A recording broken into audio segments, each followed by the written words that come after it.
Well, Nick, I think we all kind of knew this outcome was going to happen, meaning Bobby Green was going to be defeated by Islam Makhachev. I personally didn't think it was going to happen in the first round, and I didn't think it was going to be that easy for him. Yeah, that was really something special.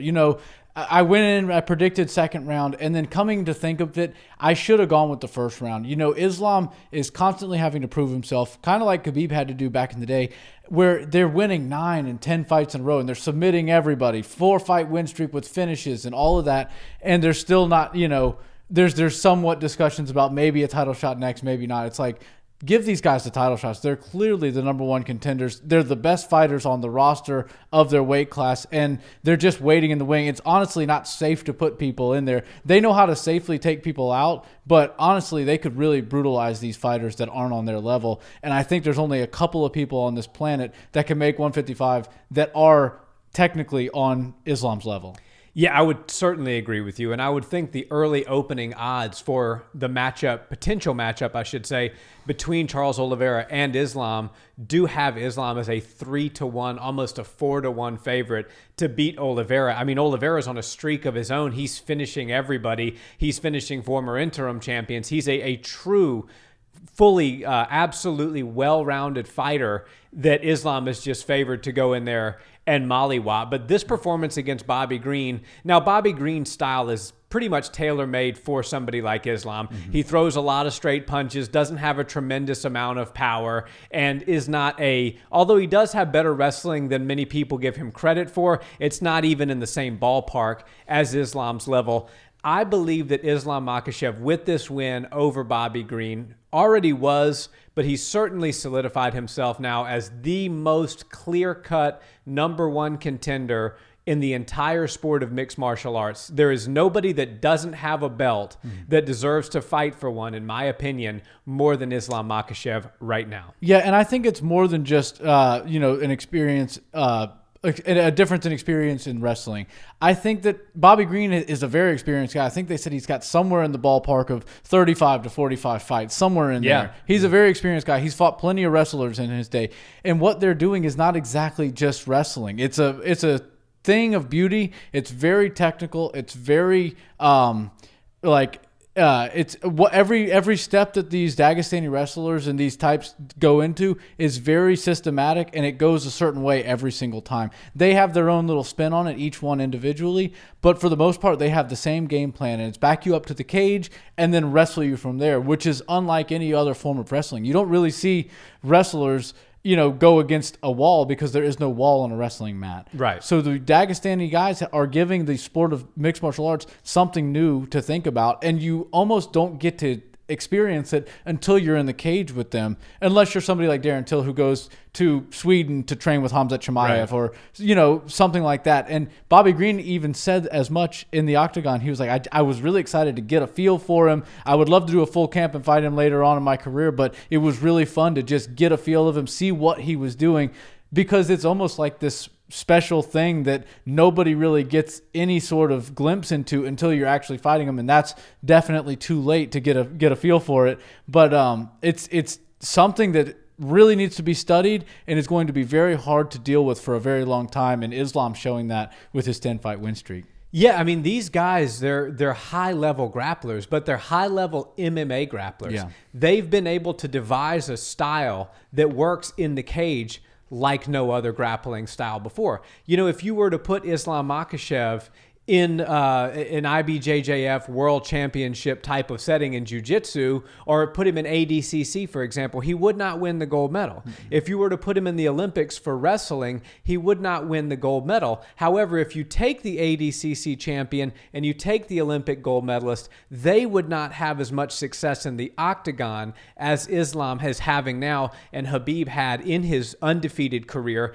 They have devised a grappling style that is perfect for MMA, and it's all based off of really good cage work, timing, and then what they do once they get their opponents down. As I said, when Bobby Green came out last night, he did take a few steps forward and was throwing some jabs and straight punches. I said, this is what Bobby needs to do. But literally almost 30 seconds later, Islam was backing him up against the cage. And I said, oh boy, this could be bad for Bobby. And then Islam just systematically closes the distance. 1, 2, pop to the face, locks his hand underneath the butt, and then he immediately drops it down to the knees, making it impossible to base out. And then the next thing you know, he had Bobby down. He was passing his guard, 2 mount. Bobby turned his back, ground and pound finish. I mean, it's textbook. It doesn't get any better than that. And you don't learn that on the jiu-jitsu mat. You don't learn that on the wrestling mats. You get some skills that can then translate to that. But these guys have developed a grappling style all their own that is perfect for MMA. Yeah, you kind of need like a Dagestani or Chechnyan transplant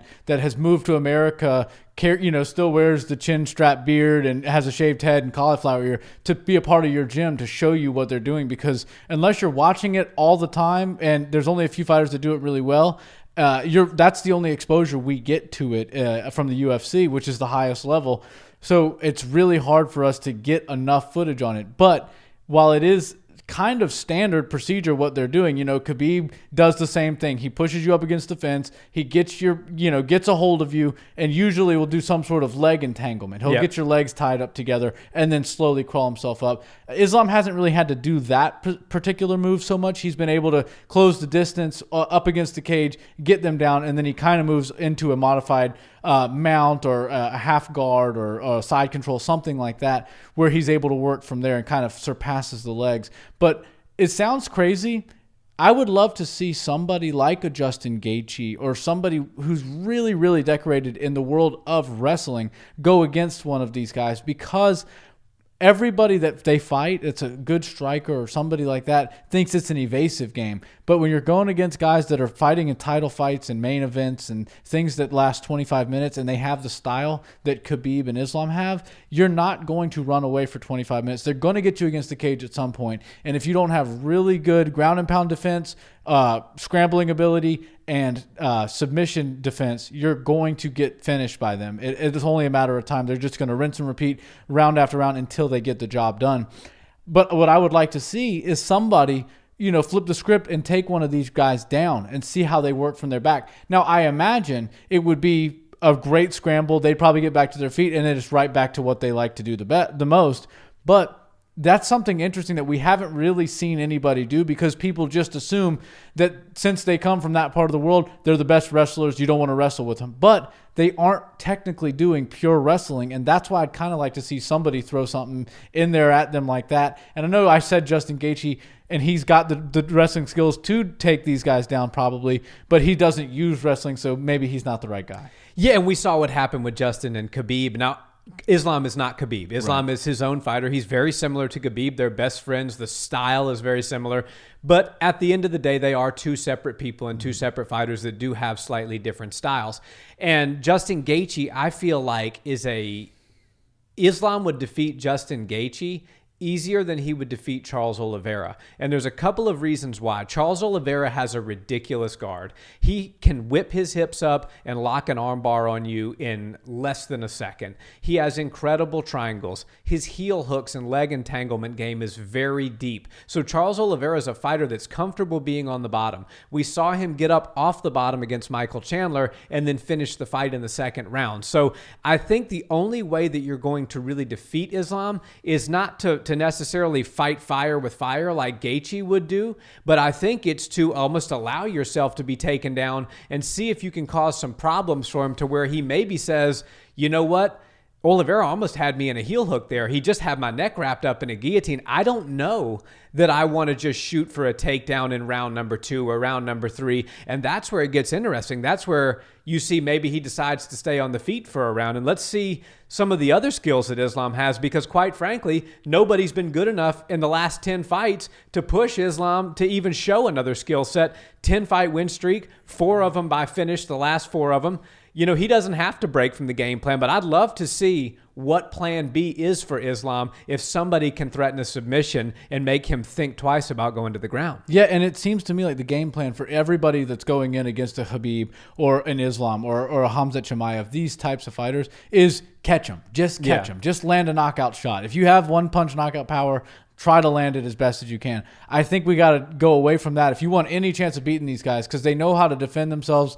They're clearly pretty strong guys. They're tough guys. They can take a shot. And once you throw that big power shot or a couple of them, you start to get a little bit gassed. They're going to have an easier time taking you down. So I think you might be right as far as who's going to be able to finish them. It's not just going to be somebody getting a lucky shot. It's going to have to be somebody that threatens them from the bottom and makes them think about the pressure fighting style that they have. Easier said than done, though. I think submitting these guys is going to be a tall task as well. But one thing I will say after watching the fight last night is I just feel like Charles Oliveira, Justin Gaethje, Beneil Dariush, who this fight was scheduled against originally, are the caliber fighters that we want to see Islam against. I don't really need to see him fight anybody else that's not one of those three, or maybe, you know, the top 5 guys. I could see Michael Chandler maybe getting a shot in there, but that's about it. I don't really need to see him go down the rankings anymore. He's clearly shown to us, just like Khamzat Chimaev did, that he's better than everybody else that's not the champ or the number 1 and 2 contenders. So let's just get him in there now. Keep these other fighters that are working their way up and still developing their skills somewhat safe, and get him in there in the title shots. Yeah, I think so. I think he's ready for a title shot next. Yeah. He's got, even though this was Bobby Green and not Beneil Dariush, he did say in the post-fight press conference, we'll fight for the title before the end of this year, and I think that he certainly should. Obviously, Justin and Charles have to have their fight, and then after that's over with, the winner of that, I think, should immediately fight Islam. Charles is not the type of champion where he's been champion so long that if he were to get dethroned, like an Izzy, for example, if he were to get dethroned, that he gets an immediate title rematch. He's the type of champion. He's a newer champion. So if he loses the belt, then he's kind of got to get back in the queue as far as I'm concerned. And I think you just get Islam versus Gaethje. But I personally want to see Islam versus Charles. And so I'm kind of, even though I love Gaethje, I'm pulling for Charles because I just want to see how Islam reacts to somebody threatening a submission on the bottom. Yeah. I want to see, what does he do? Does he decide for a round to maybe skip the takedown and see how he handles himself on his feet? I want to see Islam pushed to do something other than his plan A. Yeah. I want somebody to push Islam to plan B because I truly think that would benefit Islam. I bet you he's got a whole plethora of tools in his toolbox that he has yet to use, and I think Olivera might be the guy to bring that out of him. It would spice up his highlight reel a little bit, maybe, if he did that. Yeah, and straight knockout or something. Exactly. And you see a lot of winners fight winners, losers fight losers, so it makes all the sense in the world to me that Islam fights the winner of Gaethje versus Olivera. But like we said, losers fight losers, and I think the loser of that fight, and as of right now, I'm kind of leaning towards Gaethje, would probably be looking for a fight later on in the year, and Conor McGregor's looking for a return. I could honestly see a number 1 contenders matchup, and I know that ruffles some feathers, between Justin Gaethje or Olivera versus Conor McGregor to fight Islam versus the winner of that, the other person. So, and make no mistake about it, Conor McGregor versus Islam Makhachev, while Islam said this fight is easier for him than the Bobby Green fight was, and that very well may be the case, Conor McGregor versus Islam Makhachev sells like you wouldn't believe. It sells almost to the level of Conor Khabib because Khabib's involved in it. He's there. He's in the corner. He's not going anywhere. Dylan Dennis may be there in the corner. So there's going to be security on high alert. Conor McGregor versus Islam Makhachev is what Islam needs to become the star that Khabib became after he fought Conor. It's the rematch that we never got to see, which people didn't really need to see it, but we did kind of expect Conor to get another crack. When he asked for rematches, he generally gets them, but that is definitely a title, a fight, and hopefully for a title that I'd love to see happen at some point in the career. And I think Conor McGregor just might have enough pixie dust and luck left in his tank to get that call. I think he just might. Guys, thanks so much for watching this video. Drop us a comment and let us know, is it a title shot next for Islam? And how does he fare against Gaethje or Olivera? We love chatting with you in the comments, and we'll see you in the next one. Peace.